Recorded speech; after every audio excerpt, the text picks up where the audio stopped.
So if you're going viral because you did like a trending dance video, that is not going to be going viral to your target audience. It'll bring a lot of likes, right? I'm the example, and maybe I'm like discrediting myself, but I do have a chicken pot pie video going viral on TikTok right now at 390,000 likes. It's wild. It is wild and crazy. You're listening to Customer Growth Sessions, presented by Intergrowth, where we talk through strategies to help up-and-coming e-commerce businesses bring in more customers. I'm your host, Pat Ahern. Let's jump in.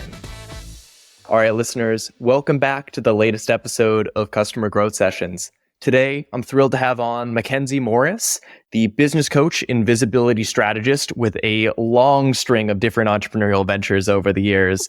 MacKenzie, welcome to the show. Thanks for coming on today.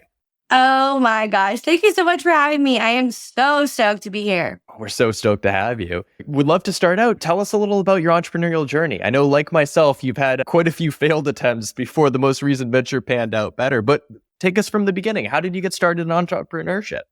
Oh my goodness. I have been an entrepreneur since I was little. I've always had that entrepreneurial spirit. And it's kind of one of those things where you don't really know what it is until you can get older, to where you learn like, wow, I can actually do my own thing and be in charge of my life and build my own business and do all of that. So it's just really super cool to have finally discovered that. But really, it started when I was 12. I had this company that I created called Banana Bites, where I literally would go and chop up little pieces of bananas and dehydrate them in multiple different trays. And then I would make homemade peanut butter because I didn't want Jif to get any royalties from it. And I would go and make little toppings for these chips. So like banana, peanut butters, and jelly, or banana, honey, and granola, or whatever it was. And I was going to have a food brand, and they were going to be healthy little grab-and-go snacks called Banana Bites. So I submitted that idea to this company called Davidson Industries, and it was picked up, and they really wanted to help me manufacture it. And they sent me an offer. And of course, being 12, my family was like, we're not giving you $10,000 to like just do this. So fast forward probably about 12 years forward, I saw a similar product on the shelves at Sprouts. I'm like, wow, that was my moment. But that's really where I kind of got started. Of course, I did the lemonade stands and the cookie dough selling door to door and all of that stuff, which I just did with my oldest kid. And it was so cool to kind of teach him to be brave and to go and ask and sale and provide something to people. And it was just really cool. But all throughout high school, I was on the dance team and I worked 3 regular jobs. And then I had all these various different companies. And I bought into this one company called Verve. It was an MLM, and it was like energy drinks. So I sold energy drinks to my friends. And then I sold supplements and probiotics to their parents. And that was the business plan. So I did that for a while, went and had some more jobs, and then went to college, where I ended up buying into another MLM called Chloe & Isabel, and I sold jewelry. And I did that all through college until I went to work for a Fortune 500 company in the construction industry. And I freaking loved every part of selling the jewelry and doing all that stuff. And I still did that into my construction career. But while I was building that business and building my like corporate career in construction, COVID kind of happened and all of that stuff happened, all while I went and got married and then I got pregnant. So it led to a whole string of crazy series of events where I was like, okay, now it's time to go and really do my own thing. So backing up a little bit, I went and I got married, and just like every bride in the world, I went and ordered all of my bachelorette stuff from Etsy. And I was kind of the girly who I didn't really care much about the wedding, but more so like I wanted a fire batch party. Like I really did. So that was really important to me. I'm still to this day a big club girly. I like to go dance and go be under the lights and the music and the vibes and just all of that. I'm not a big drinker or anything like that, but it's just all about energy for me. And I was so excited. But the day of my bachelorette party, all of my girls had traveled in from all around the country, and my stuff did not show up. So we went around to 7 different stores locally to try and find like a bride tribe t-shirt, like just something that was bachelorette-ish, right? So there was like the one extra small tank top at Target, and then something at Spencer's and Hot Topic, but nothing for all of us. So I was like, wow. The entrepreneurial spirit in me was like, okay, we've got to do something about this. So naturally, I like blacked out for 2 weeks and then made this business called MacLee's. And I started out as a bridal and bachelorette boutique where I literally went and made t-shirts and shot glasses for bachelorette parties. And my first order that I ever did, and to this day, it was still one of my biggest orders ever. I did it live with a girl watching me learn how to do this on video. So it was really freaking wild and crazy. But I did that for a while and I hustled and I sold 5 t-shirts and I would end up with $125. Like, yes, I'm doing it. I'm doing this thing. But then it got really hard to compete with the Etsy people. Like it got really hard. And I was like, I don't want to fight for $125. Like something has got to change. So fast forward a little bit, COVID happened, April of 2020. I go and I have my first baby in COVID hospital. And I'm on maternity leave from my corporate job in construction. And I had originally planned to go back after my maternity leave because I loved my job. But being a new mom in a COVID pandemic world and having a newborn and dropping them into a daycare, one was horrifying, but two, there wasn't an option. Like daycares were closed. So I was like, well, this is it. This is the moment we are doubling down. We are going full freaking time. This is it. So how do I go from $125 to making more money? So I really got granular and got to thinking, how can I solve more problems for people? And I ended up shifting to be an all-inclusive giftery. So what that was, I thought about all the things that the brides would be purchasing for their bridal party or the bridal party would be purchasing for the bride and vice versa, all throughout the wedding process and started offering all of it. So I started offering bridesmaid proposal gifts for before the wedding and then getting ready robes and PJs for during the wedding and then preservation services for dress and bouquet after the wedding. So it's a one-stop shop for literally all the gifty things that they could ever possibly need for their wedding. And that took my average order value from $125 an order to $1,200 to $1,800 an order. So it was so huge and such a pivotal moment in my growth. And it was just such expansion. And that was kind of where I was like, damn, like, I did something here. So yeah, all that kind of led to me being here. Amazing. Great overview.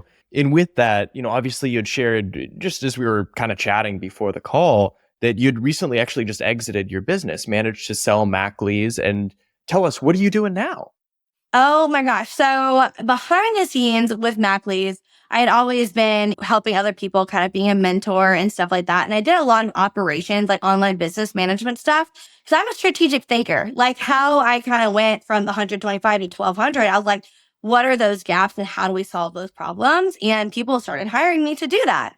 And I tend to work really quickly and really fast. So that was another thing where they're like, okay, I have these ideas, but I cannot implement them to save my life, whether it's procrastination or they didn't know how to do it. So they're like, girl, can I just pay you to do it? And I was like, yeah, sure, I'll hop in and do it. So I kind of did that behind the scenes with MacKenzie a little bit. But as I exited MacKenzie and really kind of got out of that hustle and the grind, and we can get into it a little bit later, but it was hard money. Like it was very, very hard working in MacKenzie. And the minute that I did, I shifted into being a business coach and strategist. And literally, I went to a retreat in October and said it out loud to all the women that were there. I said, I'm closing MacKenzie. Like, I have to do it. And it's so scary, but I have to do it. Literally, that following weekend, I gained 3 new one-on-one clients.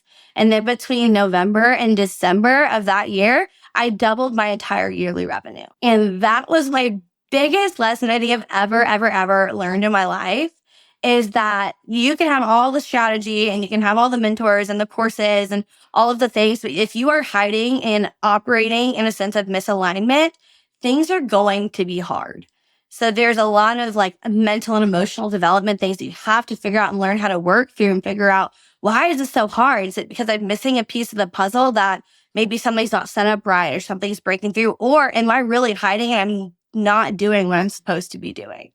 So that's what I help people do now. I am a business coach and visibility strategist that helps people own their confidence and their energy and really step into their power and not be afraid to get visible online and really show up and blow up their business. Man, I love it. Show up and blow up the business. That's such a perfect slogan. I would love to walk through an exercise for this. I'm putting you on the spot here. I hope that's cool. But let's say I use this example a lot. Let's say I'm launching an e-com razor blade company. I just launched my Shopify website today. I'm trying to build up my visibility. One of the things I know you focus a lot on is building up your personal brand. Yeah. So I have this hypothetical razor blade company. What would you recommend that I start doing in order to really build my personal brand around this? Also, what building a personal brand is really all about, it's about embodiment, right? Like you need to be the epitome of the thing that you're selling. For instance, I was literally on a call in one of the big programs that I'm in now, and this coach got on this call, and this is how she described herself. She goes, "Hi, I am a business coach and I help people be their most confident and energetic and lively versions of themselves." I'm like, is that what you're doing? Okay. There was a disconnect there. In the most loving way possible, there was a disconnect. And one of the things she was struggling with is customer retention and messaging. And that was a reason why. But with the razor blade brand, right, depending on what type it is, right? If it's a really high-end razor blade where you're like not disposable, right? Something you're investing in because of the quality, because it's not going to cut your face and you care about how you show up in the world, right? So if you care about how you show up in the world, are you going to create videos of you with like nacho cheese and sweatpants and like, I don't know, right? Like, how are you going to show up in your content and build a brand that is the embodiment of what you're selling? And I think that's really the key. So let's say for the listeners that are now listening in and saying, oh, damn, there's a big disconnect between what I'm trying to convey and how I'm actually conveying it as an individual. Let's say they figure that out, and I'm sitting here in a turtleneck here right now. So I think I'm well suited right now to be selling a high-end razor blade. I also shaved this morning too, which is a rare treat. So I'm perfect for the razor blade business now. It's perfect. How should I be thinking about creating content? Are there specific channels I should really be looking to push content to? Tell me a little more about that. Yeah, so it's really important to one, and I'm always talking about this, is every single post that you post has got to have an intention. If there is not a reason why you are posting it, you do not need to be posting. And we get so stuck in this posting just to post because I need to stay relevant cycle. And some coaches are going to say you need to post 3 times a day, which yes, if you can crank that out and they're all intentional, incredible, you're going to have great growth. But if you are just trying to create something that is sustainable and consistent and realistic for you, you have got to really focus on the intention. So for me, if whatever I'm posting, it needs to be driving revenue, needs to increase engagement and increase in visibility, and then maybe do some sort of education. And if it's really not doing any of those things, then there's no point to be posting it. You know, and a lot of clients of mine will push back, be like, well, I want to be relatable, right? Like I want to post me with my kids. Like that's great, but that's a great story post. But how can you relate that back to your brand? Because if they go to your feed and there's a bunch of random pictures and all that stuff that don't have anything to do with your brand, people are going to come to your profile from your reel, right? And they're going to go scope you out and see if you're worth the follow. But if you look like a personal account, they're not going to follow you because they don't know what to expect from you. So really thinking about that target audience and what they're expecting from content that you're creating in those content pillars. So if you're a razor blade brand, maybe you'll talk about like men's grooming tips and I don't know, care products that you need to have on hand. And then maybe like the lifestyle of a well-groomed man. Those could be 3 content pillars, content types, which would then be broken down into maybe POV style posts, maybe some educational carousels, and then some reels. And maybe you're doing some skits with the man coming home with the shaved face and the girlfriend going crazy, right? Like, how can you create those experiences and showcase them inside of your profile and get your ideal client to feel really seen and feel like related to it? Now, and is this the type of thing that can I be, putting out, let's say 5 videos on TikTok or whatever channel I decide is right for my audience and really expect to get a following right away? Is it something, can I measure success in days? Do I measure it in months? How should I think about that? Yeah, so I will die on this hill as well. Virality is very finicky and everyone talks about they want to go viral, right? That is great. Please try to go viral with your brand. I want you to do that. But think about when you go viral and how you're going viral. So if you're going viral because you did like a trending dance video, that is not going to be going viral to your target audience. It'll bring a lot of likes, right? Currently, I'm the example, and maybe I'm like discrediting myself, but I do have a chicken pot pie video going viral on TikTok right now at 390,000 likes. It's wild. It is wild and crazy, but it got a lot of conversation happening. But I don't use TikTok. I'm also going to preface. I have like 100, 200 followers on TikTok. I do not use TikTok. That is not where my people hang out. But that's the example of I went viral, but it didn't turn into anything, right? Like it did not mean anything. It did not bring me followers. It has not brought me revenue. And there was no point and there was no intention behind the post other than create discussion, right? So think about that same idea is yes, you can go viral overnight depending on what that content is and what that message is that you're sharing. So a lot of times you want to try and maybe be a little bit controversial. And I don't know, and I don't speak to people this way, but like, I don't even know an example of something controversial put up on there for a razor blade company, but like how to not look ugly for your date.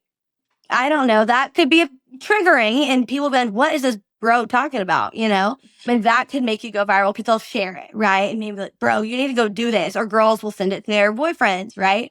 And then that could go viral. But as far as data goes, you can be tracking things and seeing how engagement is going and seeing what types of posts are performing really well. And depending on what your goals for the post are, you wanting likes and comments because you need to up your engagement so that you can increase your reach? Or are you needing follows so that they can go and click the link in your bio and get into your lead magnet in your funnel? What are the intentions? And then how are they tracking based on what you're posting? So I don't know that there's a time frame because we can't control that, right? Like if we could, we'd all just snap our freaking fingers and be virality millionaire people and be living the life, right? But it's a struggle for a reason because it's hard. And a lot of people like to sell overnight things. You're going to go viral if you do these 5 things. Like that, sure.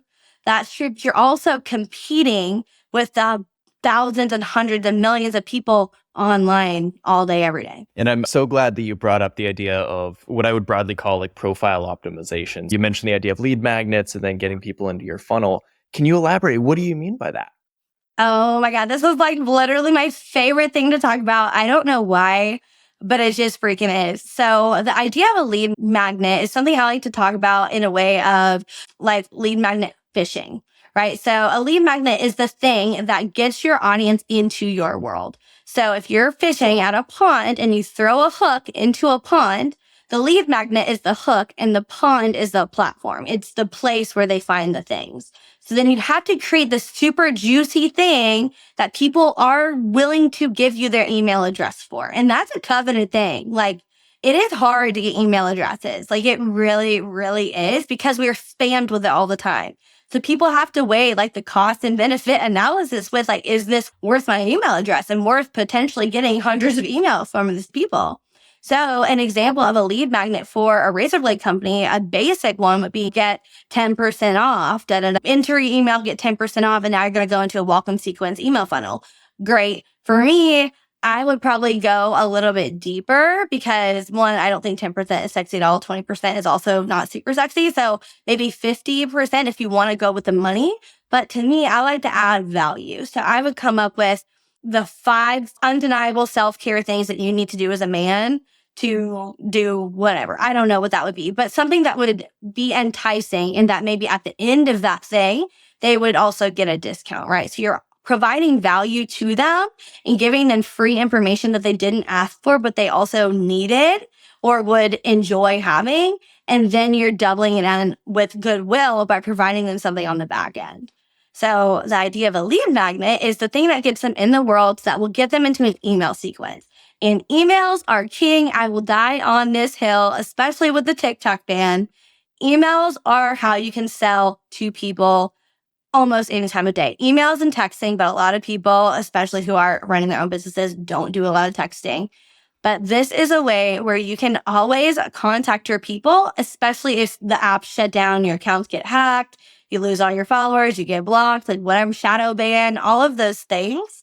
Having those email addresses will let you stay in front of their minds with that. Plus, we're already trained as a society to check our emails on a daily, hourly basis. I couldn't tell you how many times I check my email a day, but we're trained to do that. And then overcoming this mindset of, well, I don't want to be bothering them, right? Big companies don't think like that. They do not care. I get so many emails from Wayfair and Best Buy a day. they do not care because they know that the more times they show up, the next time you do need something, they're going to be the first stop, which is true. Struggling to get new customers? We're here to help. Hey, this is Pat, the host of Customer Growth Sessions. Our agency, Intergrowth, has been helping e-commerce brands like Bella Bridesmaids, Brevity, and JS Dental to get more customers online since 2016. Interested in seeing how we'd help you? Head over to intergrowth.com/CGS to book a complimentary consultation with me. That's intergrowth.com/CGS. All right, back to the show. I wanted to step back because before we got into lead magnets, I wanted to ask you about paid promotion. If I'm trying to build my personal brand, in your opinion, is it the type of thing where I need to be spending money boosting posts on whichever platforms I'm focused on? Or is it the type of thing that I can grow an organic audience without any paid budget? And you actually think it's a waste of resources to try and build that way? I definitely don't think it's a waste. It's all a matter of time and how quickly you want to grow. So that is the difference. Those are the only differences, right? And with paid ads, there's more risk. There's also way more reward because it literally turns into math. And that's what's so freaking cool about paid ads. But let's talk about the kind of free route a little bit, where it's the whole idea of a paid ad, right, is you have something like a lead magnet or something that people are going to click to learn more to get into your world. And you're literally paying to get more eyes on your message. But if you're wanting to do that same thing in a way that wouldn't cost you any money, going into Facebook groups with your target audiences and engaging in the comments and sharing that thing just manually or paying your VA to do that would be a great way to build that personal brand and contribute to the conversation for it can showcase that authority a little bit or share some love or share a discount or whatever that is, right? But with the paid ad, it is absolutely worth it. One, if you're willing and not afraid to bet on yourself, because you have to be willing to go into it, willing to lose the money. It's kind of like casino and betting, right? Where you have to go in, I'm putting in $1,000 and I know that it might turn to nothing. Like I might not get anything out of it because you don't know if your lead magnet works, right? So why engaging in those groups is great is because it gives you a little testing phase. You can kind of figure out like what people want and what people don't, which is really, really super cool. But one thing to note with that is if you go and put a lead magnet in a group, you might not necessarily get any likes or comments. For instance, I posted one in a group where I have this build a bot for entrepreneurs in less than 10 minutes. I teach you how to build your own chat GPT bot. And I posted it in this AI group, not one like, 2 comments, but they were both mine. And to the outside world would have looked like it flopped, like nobody wanted this thing, like it was trash. I got over 150 opt-ins to that one lead magnet in less than 24 hours. So who cares what it looks like on the outside, right? It brought in revenue and it brought in leads, and that's what I care about, right? You got to lose the ego. So with the paid ads, once you put in money in, you know that typically, let's say 500 people see this ad, right? And you know, statistically between 10 to 14% of these people are going to click the ad that they see. And then usually from there, 1 to 2, maybe 3% are going to convert into a sale. So once you figure out what those numbers are by testing it over and over again, then you can literally have a license to print money at that point. Because if I put $1,000 in, that's going to lead statistically to, I don't know what, 2 sales or whatever the math is. I'm not a math person. Someone else can figure that out. But that's the idea, is where if you want to grow quickly, put some money behind it, be willing to lose it all because it might not convert. But when you have something that does convert, you've tested it, putting some money behind it can really skyrocket your growth, especially if you have that email sequence follow-up behind the scenes. A lot of people miss that step where they deliver the lead magnet and then they don't email them again. They don't go into a funnel. And what happens when they fall out of a funnel or a sequence is that now the only emails they're going to get are the ones you bulk mass email to everybody. So unless you're sitting down, or you and your team are sitting down, sending out 1 a week or whatever, they're not going to hear anything from you. So when I owned MacLeaves, I had a flower preservation guide. And then I had one talking about how to ship your flowers because that's so stressful. And then I had like a discount for your dress preservation, all these things that were really super sexy. But then it delivered the thing and I just copied my welcome email sequence and I duplicated it and had them move into that sequence so that once they go in there, they learn some key things. And these are the things that I think need to be included in every single email sequence, no matter what. There needs to be the delivery. There needs to be an about the founder, about the company email that comes maybe 4 to 6 hours afterwards so they can get like an idea of who you are, whether they know who you are or not. That's so helpful because they're going to learn something in there if they see it. And then the next day, there needs to be some sort of integration email. So teaching them how to implement and use the thing that you gave them. So then you're giving them additional value, you're giving them additional support, and maybe you're answering questions that they might have had when they received it. And it shows that you had the forethought and you've done this long enough to already know what they're thinking and already know what they're experiencing. So then that boosts the authority. And then that leads into the email where it showcases your offers and who you are and what you do and how you can actually help them. And then I would transition into a general welcome email, which for me is, or at least an example with MacLees, let's say, was a series of blog posts. That'd be really, really helpful. So every, I don't know, it's like a week and a half, they would get a blog post about a wedding topic, about like their flowers or whatever, how to pick a florist or a venue or whatever it was.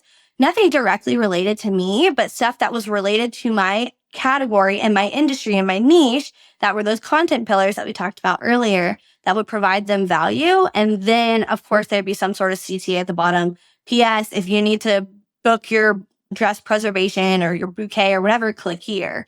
And then that's what it would lead it into. So, sorry, a little bit of a tangent, but an important tangent. That was the quickest marketing master's degree I've ever heard. That was amazing.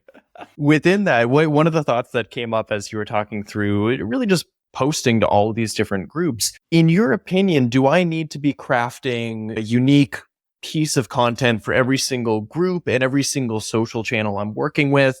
Let's say early days, assume I'm operating on a tight budget. Maybe it's founder-led company. It's just me by myself. I can spend 15 minutes a day posting to all my social channels. Do I write out one post? Can I post it to Facebook, Instagram, Twitter, really everything? Or do I need to customize that message for every channel? Yeah, so I actually learned a big lesson with this. And there's some things that happen where we know things and then we have to relearn the lessons because we forgot and we get our ass handed to us. So yes, we do need to tailor it to the platform and also tailor them to the groups. However, you can take one message. If you're specifically talking to one target ideal customer or audience, that message should in theory work everywhere if the groups are relevant, right? Like if I'm looking for female business owners, I'm going to post in like a cooking recipe group looking for female business owners, like that might not resonate. Yes, there might be cooks and chefs and people who aspire to own businesses. Sure, but my messaging wouldn't probably land as well as if I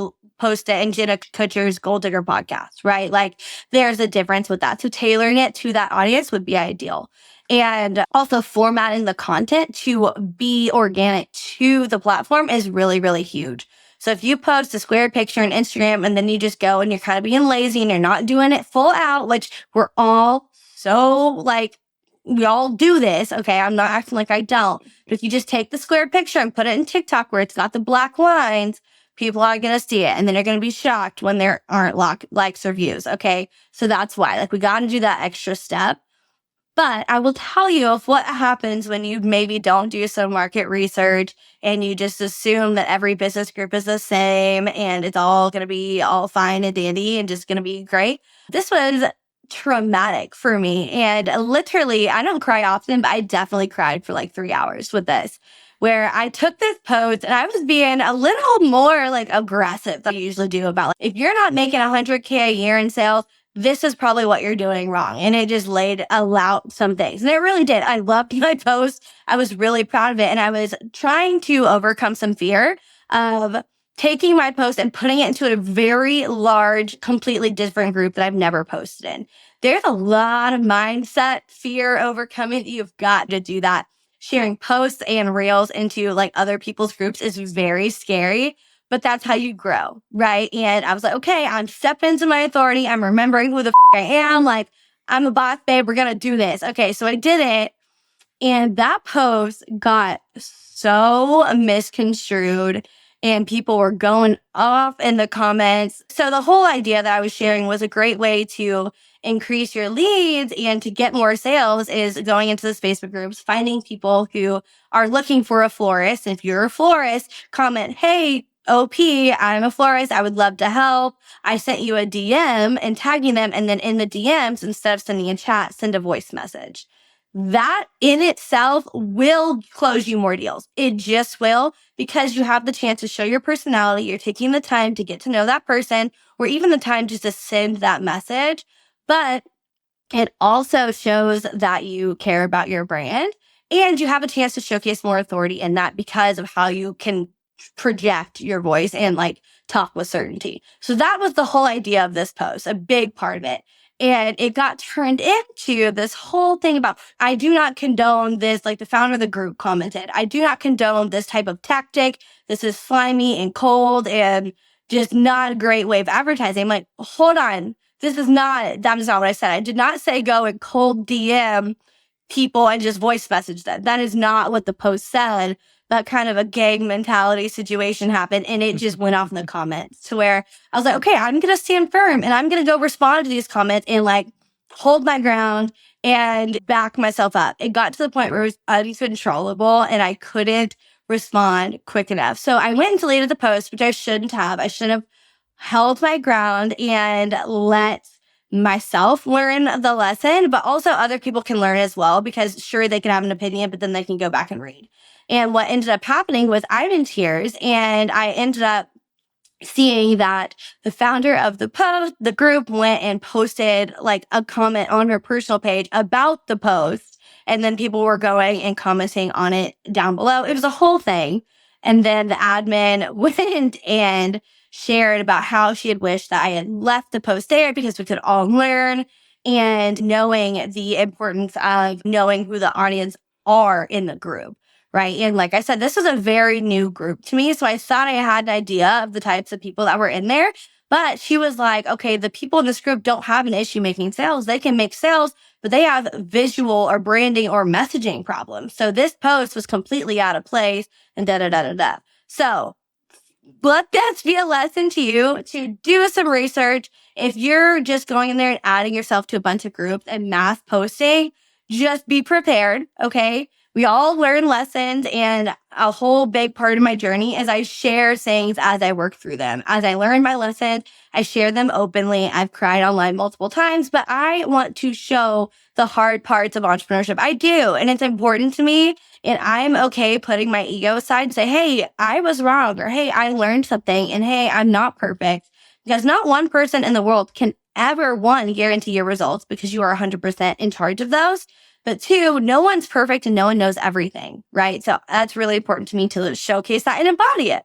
Of course. I think everyone who works in, call it the realm of marketing or like starting a business that spends time marketing, everyone has at least one of those experiences where they push the envelope a little too much with like spamming different groups, whether it's on Facebook, LinkedIn, Twitter, you name it. And I know I've certainly done that as well. I think it was back in, maybe it was like 2015, 2016. I connected Twitter and LinkedIn. So if I posted to Twitter, it would automatically go over to LinkedIn, which sounded great in theory because I said, I get 2 posts for one. But the downside was I realized that if I message someone like an individual on Twitter, that also showed up on LinkedIn and just looked super whack and really out of place. Fortunately, I got a little nudge from my mentor saying like, hey, maybe be mindful of the fact that you're posting way more than you think you are on LinkedIn. And I was able to fix that one. I love it. I love what you shared there though, MacKenzie, because to your point, like it does take a lot of courage, especially the first couple of times that you're posting. Yeah. For a lot of people, it's this business idea that maybe in the early stages, you haven't gotten that validation from. You're going out on a limb, you're pouring your heart and soul into it, and you're hoping that people are going to really like what you have to offer. I would imagine imposter syndrome and like the fear of posting is a big thing that you work with and a big thing that a lot of your clients really struggle with. Again, I think it's something every business owner struggles with in the early days. With that, for the people out there maybe that are struggling to like actually hit the submit button on posting to various channels, how can they get started with earning the courage, let's say, to post more regularly, trying to figure out ways that they can eliminate some of that fear, some of that potential backlash? What do you recommend they start out with? Yeah, so this is something that I work through personally a lot. This is something imposter syndrome will never go away. It won't. every new level, you are going to have another imposter that you're going to have to fight. Okay. It's just never going to end. I promise. I'm working with Amy Sacer and Danielle Canty, the founders of MemberUp. And Amy was just talking about this with her group. She was like, in a tech startup, she's like, oh my gosh, the people that I'm working with are like incredible. And it's crazy to think that I'm like in this room and I own this company, and it's just massive. So it never stops no matter what stage you're in. But a big thing that I think about and I always remember is something Dean Graziosi said at Lori Harder and Chris Harder's dinner series, Dinner. And they did a podcast with it. And what Dean shared was, he goes, imagine that you had just died, right? And you're in heaven or wherever you want to go. And you're shown a montage, but not a montage of the life that you lived, but a montage of the life that you would have lived had you done the things that you were scared to do. And I finally gotten to the point where I can say that without crying, because that is my biggest fear in life, is kind of that FOMO factor. I do not want to miss out on anything because I was scared. Yes, I believe that we're not going to miss out on things that are meant for us, but you can choose to not take them. And that's the difference. So I'll share a little fun story. It's totally like a real person moment, but this is so profound that I've actually done keynotes on this story. So I was at a 90 themed rave, and they were playing a bunch of bangers, right? And they were playing like Pop, Lock, and Drop It. And I was like, this is my freaking jam, right? And they start letting people up on stage to go dance. And I said out loud to my friends, like, oh my God, I want to go do this, but I am so scared.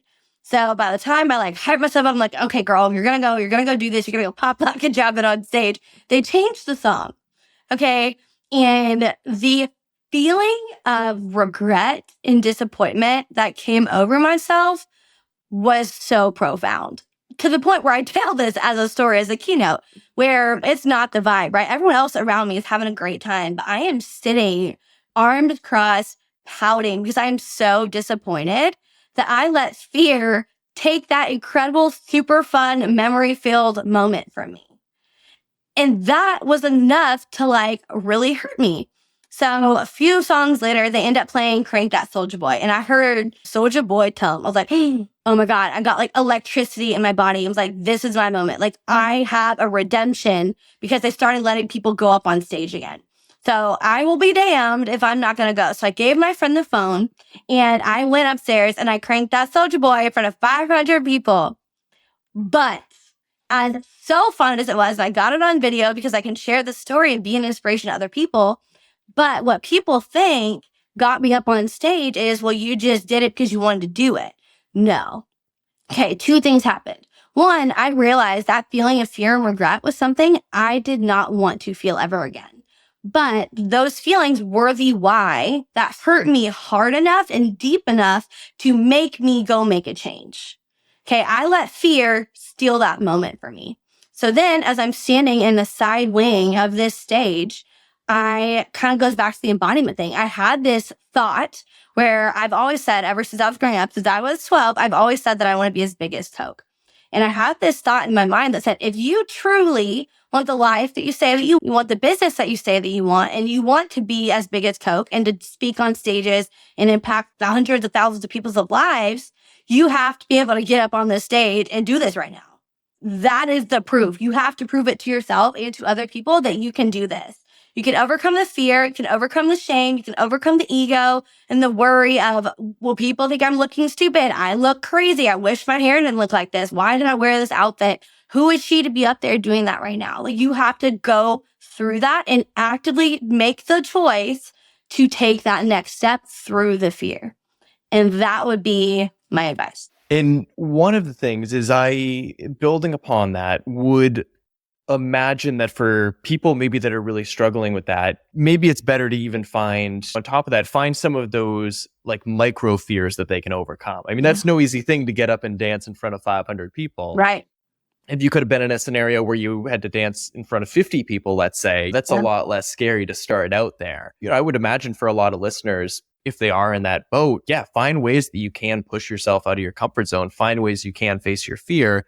If you're really struggling, maybe downgrade a little bit. Instead of posting on that group with 500 or 5,000 people, post in a smaller group that maybe has 20 people that you know, and then 30 other people outside of that. Yeah.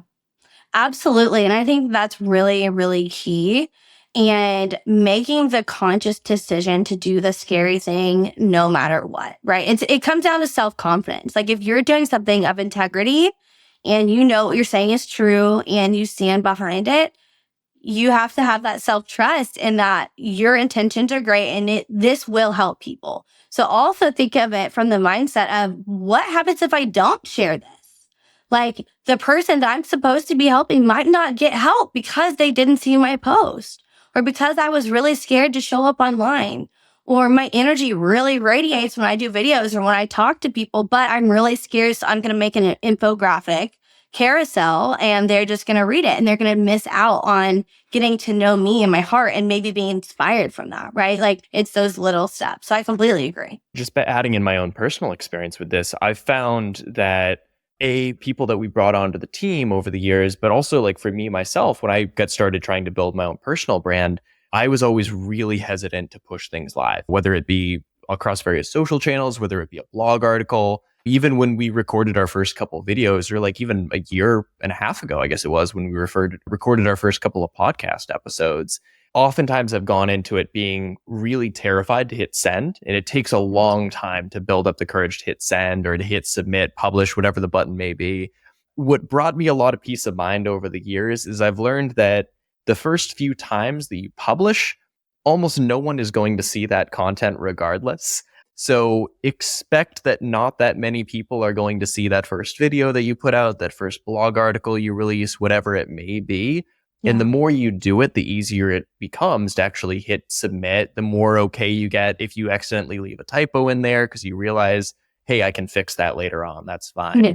So that would just be my 2 cents that I would add in there as well. Yeah, absolutely. I'm clean to typos. I move so quickly and I live in the philosophy of done is better than perfect.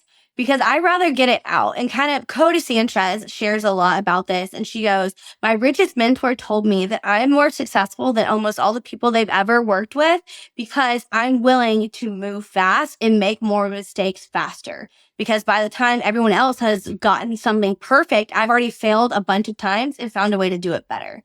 And I just think that's so true, especially with all of this. Well, MacKenzie, this has been amazing. For listeners that want to get in touch with you, either to see the various resources you've put out, to get in touch with you for coaching opportunities, what's the best place that they can get in touch with you? Yeah, I hang out on Instagram. That is probably my primary place. You can find me at It's Max, ITS MACKX, kind of like TJ Maxx, just one X. And everything will be posted into my Facebook page. And then you can follow me on my personal page. That's super cool too. On Facebook at MacKenzie Morris. And then, of course, on my website, MacKenzieMorris.co. And they can find all of my stuff there. I love it. I love it. Once again, listeners, this is MacKenzie Morris, the business coach and visibility strategist. And I'll add in serial entrepreneur. I don't think we tossed that in at the beginning. MacKenzie, thank you for coming on today. This was amazing.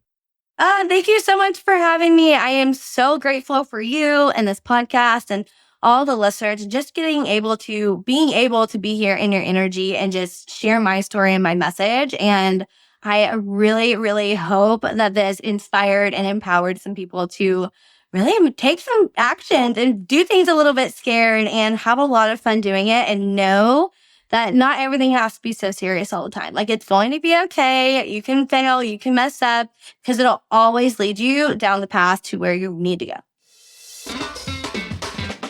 Thanks for tuning in to Customer Growth Sessions. If you found it helpful, subscribe and give us a review. It helps us to grow the show. Looking for more SEO guidance on how to grow your business?